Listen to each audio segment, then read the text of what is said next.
තවත් ලස්සන දවසක් උදේ මැහැරුණ ගමන් ගාඩන් එකට තමා මේ දවස්වල දුවගෙන යන්නේ. කුරුල්ලෝ බලාගෙන ඉන්නේ මම උදේට කෙසෙල් ගෙඩිය තියනකම්. ඉතින් උදේම එයාලගේ කෙසෙල් ගෙඩියයි වතුර එකයි තිබ්බා. ඒත් එක්කම තව අමුත්තෙක් ඉන්නවා. මේ බලන්නකෝ ඔයාගේ නැට්ට කැඩෙනකම් කෑ වනනවා. උදේ මැහැරුණ ගමන් ඔන්න එයාටත් ඉතින් බිස්කට් එකක් දෙන්න ඕනේ. මොනෙත් දැලි ගාගෙන මොනහරි හොරෙන් කන්න ගිහිල්ලාද මේ අපේ පැංචි ළඟේ බලු පැටියා. ඉතින් මේ සතුන්ට කෑම දීලා චුට්ටක් වෙලා ගාඩන් එකේ මං ඉන්නවා. අලුත් පැලවල ඔක්කොම කරල් හැදිලා චූටි මල් පිපිලා ලස්සනට හැදීගෙන එනවා. ඉතින් ඒව දිහා චුට්ටක් වෙලා බලලා ඉඳලා තමයි මම මගේ දවස පටන් ගන්න යන්නේ.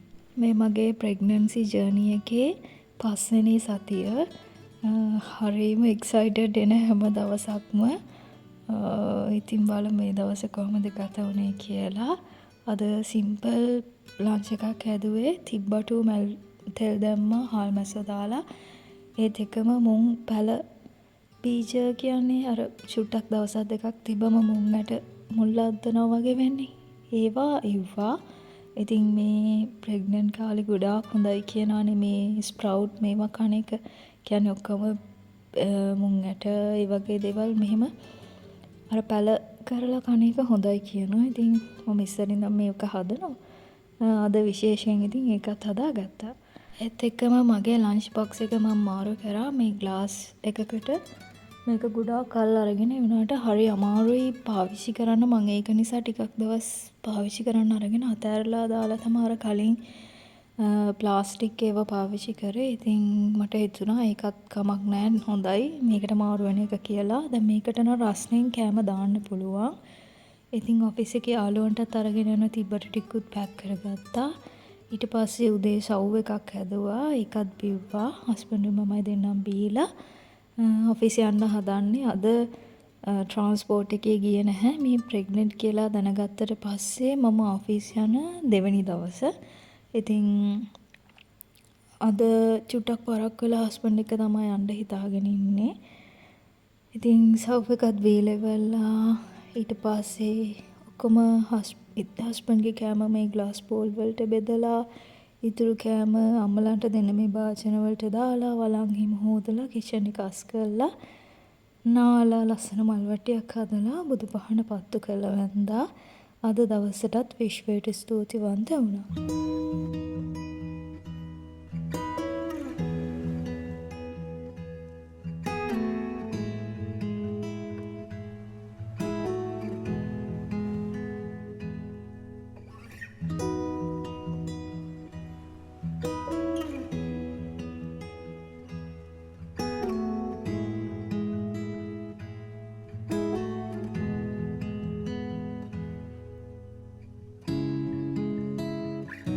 මේක තමයි මගේ අද අවුට්ෆිට් එක. මේ টොප් එක මම අහගත්ත එකක්. අද බයට මේ ඩෙනිම් එකට බෙල්ට් එකක් දාන්නෙත් නැතුව ඇඳගෙන ගියේ. උස හිටියා. ඉතින් හරිම පුදුම කාලයක් මේ කාලේ. දැන් හිතා ගන්න බෑ ඩෙනිම් ඇඳන් යනවද, ගවුම් ඇඳගෙන යනවද මොකද්ද කියලා. කොහොම හරි ඉතින් මේ ඩෙනිම් එක චුට්ටක් ලූස් ඒක ඇඳගෙන ගියා කොහොම හරි. ඊට පස්සේ ගෙදර ඇවිල්ලා හස්බන්ඩ් ඔක්කොම මොප් කරලා තියෙන්නේ. ඉතින් මම අතු ගෑවා. ඊට පස්සේ එන ගමන් ෆාමසි එකෙන් මම අරගෙන ආවා බේබි ක්‍රීම් එකකුයි ඔඩික්ලෝන් එකකුයි. ඉතින් මගේ තියෙන පර්ෆියුම් ක්‍රීම් ජාති ඔක්කොම ටික අයින් කරලා ඒ දෙක විතරක් දාගත්තා මේ අපේ ස්කින් කෙයාර් අයිටම්ස් තියෙන කූඩේට. ඉතින් චූටි බබෙක් බලාපොරොත්තුවෙන් ඉන්නවා කියන්නේ හරිම අමුතු දෙයක්. මන් දන්නේ මට නම් ඒක මාරම විදිහට අමුතුවට දැනෙන්නේ. මට හැමතිස්සෙම හිතෙනවා මං ගොඩාක් පරිස්සම් වෙන්න ඕනේ. යාව කොහොම හරි රැක ගන්න ඕනේ කියලා. ඉතින් ඒ වෙනුවෙන් කරන්න පුළුවන් හැම දෙයක්ම මම කරනවා. ඊට පස්සේ අවසරත් ලස්සන මල් වට්ටියක් හදලා බුදු පහන පත්තු කරලා වැන්දා. අද ඩිනර් එකට හස්බන්ඩ්ට ෆ්‍රයිඩ් රයිස් එකක් හදලා චිකන් ඩෙවල් එකක් දැම්මා. මම දැන් ඉන්ටර්මිනන්ට් ෆාස්ටිං ඉන්නේ නැහැ. ප්‍රෙග්නන්ට් කියලා දැනගත්තේ දවස් ඉඳන්. මම ඩිනර් එකට චිකන් සුප් එකක් ගත්තා. ඊට පස්සේ ඩිනර් එක අරගෙන ඉවරලා ආයේ කිචන් එක ඔක්කොම දැන් මේ ඩිනර් එක හදන්න ගත්ත බාසනත් ඒවා අස් කරලා ඔක්කොම සම්පූර්ණයෙන් කිචන් එකේ වැඩ ඉවර කරා. ඊට පස්සේ ඇපල් එකකුත් කන ගමන් මම පොතක් කියවුවා. හස්බන්ඩ් පුරුදු විදියට ෆිල්ම් එකක් බැලුවා. ඒ දවස ওই විදියට ගෙවිලා ගියා. මේ ඊට පහුවෙනිදා මේ දවස ගෙදර ඉඳන් වැඩ කරන දවසක්. උදේම හැරිලා කලින් දවසේ වගේම ලස්සන මල් වට්ටියක් හදන්න ගමන් තමයි මේ ඉන්නේ.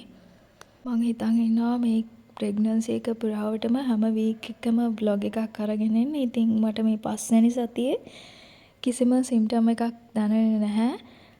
මම ප්‍රෙග්නන්ට් කියලා කන්ෆර්ම් වුණේ මගේ අර ස්ට්‍රිප් එක පොසිටිව් කියලා පෙන්නුවා. ඊට අමතරව මට තාම පීරියඩ්ස් හැදුනේ නැහැ. ඒක හින්දා හිතන් ඉන්නවා ප්‍රෙග්නන්ට් කියලා. වෙන කිසිම මුකුත් දෙයක් නැහැ. බඩවත්, මෝර්නින් සික්නස්, ක්‍රේවිංස් ඔය මුකුත් නැහැ.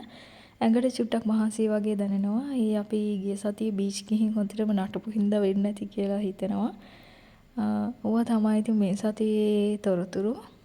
ඉතින් ලස්සන මල් වටියක් අදලා බුදුපහන පත්තු කරලා අද දවසට ස්තුතිවන්ත වුණා. වෙලා වැඩ ටික පටන් ගත්තා.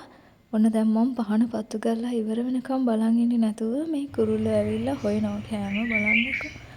එයාලා උදේ පාන්දරම බලාගෙන ඉන්නේ මම එනකම්. ඉතින් ඒගොල්ලන්ගේ කෙසෙල් ගෙඩියක් තියලා අපේ බ්‍රෙක්ෆාස්ට් එක ගත්තා අද. බ්‍රෙක්ෆාස්ට් එකට සමපෝෂයි කිරි එකක් තමයි ගත්තේ. ගාඩන් එකේ වාඩි වෙලා කුරුල්ලෝ කන්න එන දිහා බල ඉතින් මම බ්‍රෙක්ෆාස්ට් එක හරිම සතුටින් ගත්තා. ගාඩන් එකට චෙයා එකක් ගත්තොත් හොඳයි කියලා මට හිතලා තියෙන්නේ. සත්තු දිහා බලාගෙන එහෙම ඉන්න පුළුවන් එතකොට හොඳට. ළඟට දිගටම ඔෆිස් එකේ වැඩ කරගෙන ගියා. මේ ලන්ච් එක ගන්නයි හදන්නේ. අද ලන්ච් එකට මෑ කරල් උයලා මුකුණ යනකොළ තෙල් දාලා ඒත් එක්කම අපේ ගාඩන් එකෙන් කඩාගත්ත බණ්ඩක්කා වලින් අර මගේ බණ්ඩක්කා සම්බෝලේ හදලා බිත්තර තම්බලා උයලා ඉවරුණාට පස්සේ තමයි තේරුනේ ඔක්කොම කොළ පාට ಜಾති තමයි අද උයලා තියෙන්නේ කියලා. ඉතින් ඒ වුණත් කමක් නැහැ. මේ ඔක්කොම ಜಾති ගුණයිනේ විශේෂයෙන් අර බණ්ඩක්කා හැම ඉතින් අපි වස්ස විසින් තොර දේවල්. ඉතින් හරිම ආඩම්බරෙන් තමයි මම මේ දේවල් කන්නේ.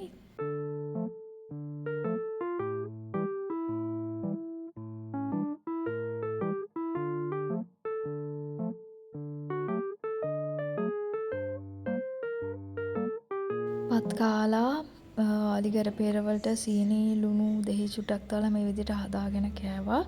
ඊට පස්සේ මේ හවස ඔෆිස් එකේ වැඩ ඉවර වෙලා මිංචි තියෙනවා මේ දවස්වල. මිංචි දාලා අයිස් ටී එකක් හදාගන්න තමයි යන්නේ. මම මේ අයිස් ටී බීලා තියෙනවා එක එක ෆ්ලේවර්ඩ් ටී තියෙන්නේ ඒවත් එක්ක. හැබැයි මේ දවසේ හැදුවේ අපි නිකන් ගෙදර පාවිච්චි කරන තේකොළ තියෙන්නේ. ඒ තේකොළ එකෙන් හොඳට උණු වතුර නටවලා දැන් එක තේ කෝප්පයක් හදා ගන්නවා නම් අපි වෙනදා කෝප්පේ හදා ගන්නවා වගේ භාගයක් වගේ වෙන්න තමයි කාට හදාගන්නේ. සීනි සාමාන්‍ය දාන ගානම දාගන්න.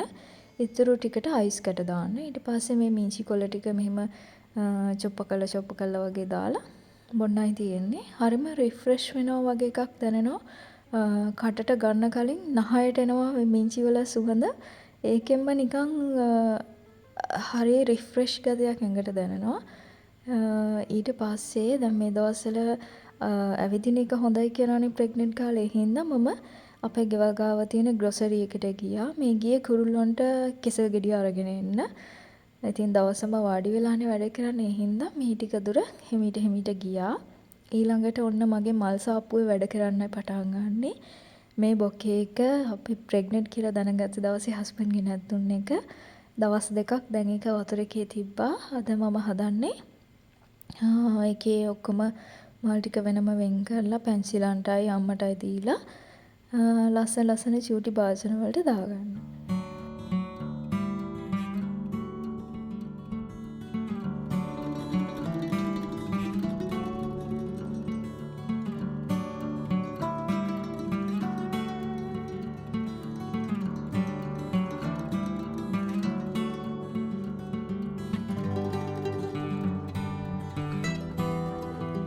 අද උදේ හිටියේ නෑ කොහේ හරි අතුරුදහන් වෙලා දැන් උඩ හවස ඉන්නවා.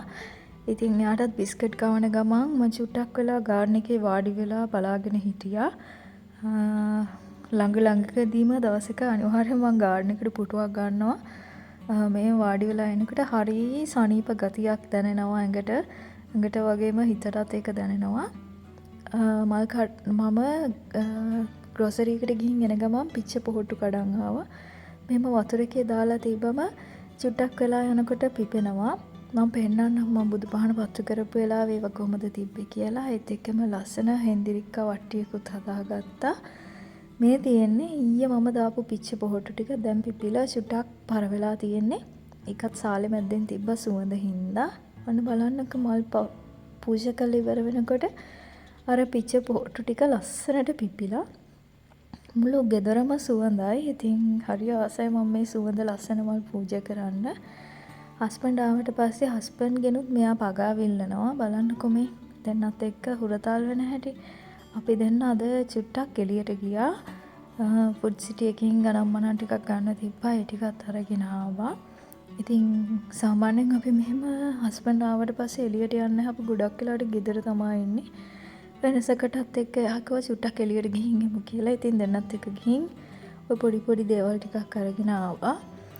අද ඩිනර් එකට මම හදන්නේ පම්කින් සුප් එකක්. මේක හරි ලේසි. මේක හදන්න හරිය පොඩි වෙලාවක් යන්නේ. ඉතින් මම ඔයාලට ෂෙයා කරගන්නම් හදන හැටි. මුලින්ම බටර් ටිකක් ලිපේ තියලා ඒකට සුදු ලුණු රතු ලුණු දාලා චුට්ටක් ටෙම්පරාදු කරගන්න. කළු වෙනකන් තියන්න එපා. මුළු ගෙදරම නිකන් කෑම සුවඳක් බඩගිනි වෙනවා වගේ දැනෙන සුවඳක් එනකන් තිබ්බම හරි. ඊට පස්සේ ඒකටම වට්ටක්කා සැලරි වල අර ගස් කොටස ඒත් එක්කම ලුණු ගම්බිරිස් දාලා වට්ටක්කා ටිකත් බටර් එකේ විනාඩියක් විතර හෙට මෙහෙට කර කර මැලවෙන්න දෙන්න. ඊට පස්සේ ඔයාට ඕනේ ගානට වතුර දාලා මූඩියෙන් වහලා කුක් වෙන්න දෙන්න. මේක විනාඩි 6-7ක් කුක් වුණාම ඇති. අර වට්ටක්කා ඉක්මනට ඉදෙන හින්දා ගොඩාක් වෙලා තියන්න ඕනේ නැහැ. ඊට පස්සේ බ්ලෙන්ඩර් එකට හරි මේ වගේ හෑන්ඩ් මික්සර් එකක් දෙනවා නම් ඒකෙන් හරි මේක හොඳට බ්ලෙන්ඩ් කරගන්න ඕනේ. ඊට පස්සේ ආපහු ලිපේ තියලා ඉවරලා ෆ්‍රෙෂ් මිල්ක් චුට්ටක් දාලා ඒත් එක්කම අර සැලරි වල කොළ කොටස ඔලගාව තියනවා නම් දාගන්න රෝස්මෙරි ඉටලියන් හර්බ්ස් ඒවත් දාලා ලිප ඔෆ් කරන්නයි තියෙන්නේ. ඉතින් සුප් එකත් අරගෙන ඉවරලා අද අපි ෆුඩ් සිටි එකෙන් ගෙනාවා තව ස්කින් කෙයාර් අයිටම්ස් ටිකක්. මගේ ළඟ තිබ්බ ෂැම්පු කන්ඩිෂනර් ෆේස් වොෂ් එතකොට බොඩි වොෂ් ඔය ඔක්කොම ටික අයින් කරලා ඉවරලා ලික්විඩ් සෝප් එකකුයි එතකොට බේබි ෂැම්පූ එකකුයි බේබි බොඩි වොෂ් එකකුයි ගත්තා. ඉතින් මේ දේවල් එසෙන්ෂල් නැහැ. හැබැයි ඉතින් මට හිතුණා ගොඩාක් මේ අපි පාවිච්චි කරන ෂැම්පු කන්ඩිෂනර් මේ දේවල් වල තියෙන්නේ කෙමිකල්ස් නේ. ඉතින් මේ දේවල් වෙනුවට අර බේබි කෙයාර් අයිටම්ස් යූස් කරොත් හොඳයි කියලා. මේවෙත් කෙමිකල් තමා තියෙන්නේ. නමුත් ඉතින් ඉපදිච්ච ගමන් බබාලට උනත් මේවා යූස් කරනෝනේ. ඉතින් මේවට මාරු වුණා. ඉතින් ওই විදිහට මගේ ප්‍රෙග්නන්සි ජර්නි එකේ වීක් 5 එකේ දවස් දෙකක් ලස්සනට ගෙවිලා ගියා. වීක් 6 එකේ මොකද උනේ කියලා බලන්න ඕන නම් ඊළඟ vlog එකත් එක්කත් එකතු වෙලා ඉන්න. හැමෝටම ගොඩාක් ස්තුතියි.